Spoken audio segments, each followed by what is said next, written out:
Hello বন্ধুরা, যে গম কাটার পর গমের ভুসিতে গম কাটার পর লাগানোর পর ভুসিতে কেউ হাওয়া থাকলে কেউ আগুন দেবেন না। এক কথায় সবাইকে বলবো যে গম কাটার পর ঠিক ভোরবেলায় এসে আগুন লাগান, যেখানে নিঙড়টা পড়ে থাকলে একটু ভিজে ভিজে থাকবে অবস্থা। নিঙড়টা পড়ে থাকলে ভিজে ভিজে থাকবে, তখন আগুনটা লাগালেও কিন্তু নিয়ন্ত্রণে থাকবে। এই যে হাওয়ার সময় এখন আগুনটা লাগানো হয়েছে, আগুনটা কিন্তু নিয়ন্ত্রণে নেয়। দেখতে পাচ্ছ একতলা ছাদের মতন উঠছে আগুনটা, দেখাচ্ছি দেখো, একতলা ছাদের মতন আগুনটা উড়ে যাচ্ছে। যদি কোনো গমের জমিতে গিয়ে পড়ে তাহলে পুরো ছারখার হয়ে যাবে পুড়ে, তারপরে বাড়িতে পড়লে সেটা পুড়ে যাবে। দেখতেই পাচ্ছ।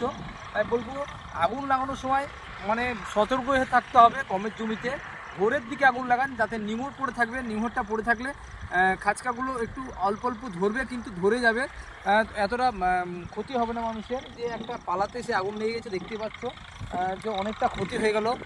পাশের জমিতে শস্য, মটর শস্য ছিল, সেগুলো উড়ে এসে আগুন লেগে গেছে, দেখতেই পাচ্ছ। পাশে গমের জমিতে আগুন লাগানো হয়েছিল, এবং আগুন লাগানোর ফলে এটা উড়ে এসে হাওয়াতে পড়েছে। তা ঠিক এখন সন্ধ্যার সময় হাওয়া বইছিল।